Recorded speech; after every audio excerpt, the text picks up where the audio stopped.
What is up, Jet Nation? What is up, YouTube? Sean back with another episode of the JETS Jets Show. Today we're going to talk about the Deebo Samuel trade demand and what we think about the Jets trading for Deebo. So let's get right into it. um, Grayson the Bear agrees with me. He thinks we should definitely trade for Deebo if the price is reasonable.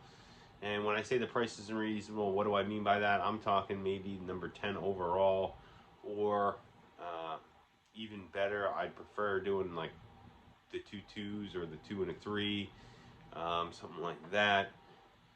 Deebo's really only had one huge season, so we got to take that into consideration. He doesn't want to play like the same type of role that he was in San Francisco, like wide receiver slash running back type role. I mean, I don't think he's completely opposed to lining up in the backfield, a couple times a game, but I think he felt like it was a little overloaded in San Francisco. He's putting his body on the line week in and week out. Now, I do think compared to some of the other wide receivers out there, like Tyreek Hill, Devontae Adams, things like that, he's a lot younger. So I do think he would be a little bit better fit than those guys, especially with a young 22-year-old quarterback like Zach Wilson. You have plenty of time to develop and grow these guys together as teammates. So I think that's a big difference between looking at a trade for a Tyreek Hill, Devontae Adams compared to Deebo Samuel or AJ Brown or DK Metcalf. I like the age factor. That is very important to me on a team that's kind of a rebuilding team. The other thing that, Peter Schrager said, that I found quite interesting, or not Peter Schrager, I'm sorry.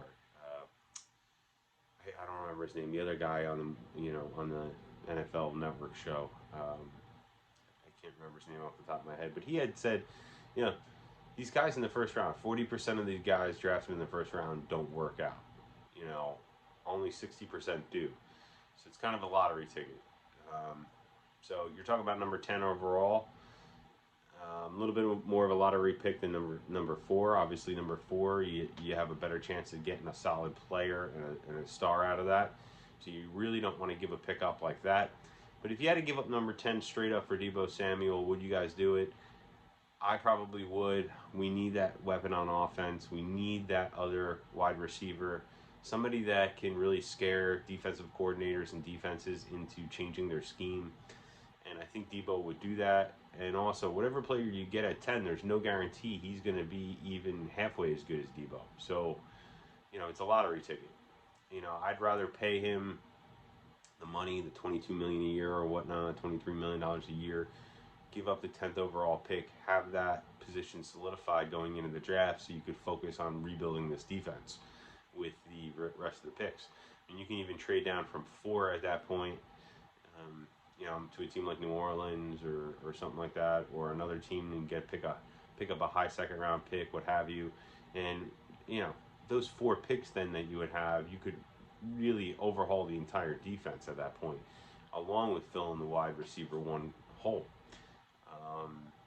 We're still lacking size if we get Deebo and don't draft another wide receiver. But this team's still in the building mode. We're still building this roster up, and I would definitely do the trade. I'd really love to hear what you guys think. I do think a lot of people are leaning towards it. It makes so much sense. Him and LaFleur have a great relationship already from working together previously. I've seen videos of them just like getting along like crazy, hugging each other after games and things like that. So, you got to keep that in mind. I do think he's a scheme fit. I think he knows the front office and the coaching staff really well. It makes a lot of sense if we can get him for good value. And let's put it this way though. Like Peter Schrager said in that same video, you know, the Jets aren't winning the Super Bowl next year. We know that. Could they be Cincinnati and make a run to the championship game or do a Super Bowl? Possibly, but highly unlikely. And winning it, totally different story. But you go out and you try to get Deebo. If you don't get Deebo, it's not the end of the world.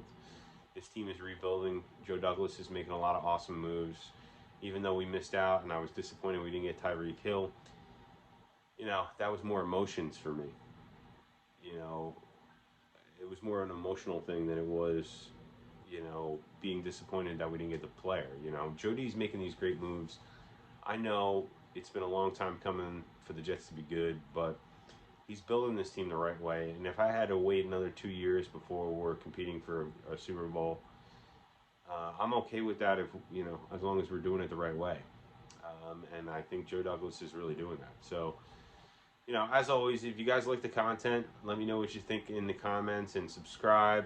Share the video. We have a bunch of new subscribers out there, so I really appreciate that, guys, supporting the channel and everything like that. Like I said, you can always reach out to me via email as well. Love to hear from you guys. And I guess with that, I will see you on the next episode. Peace.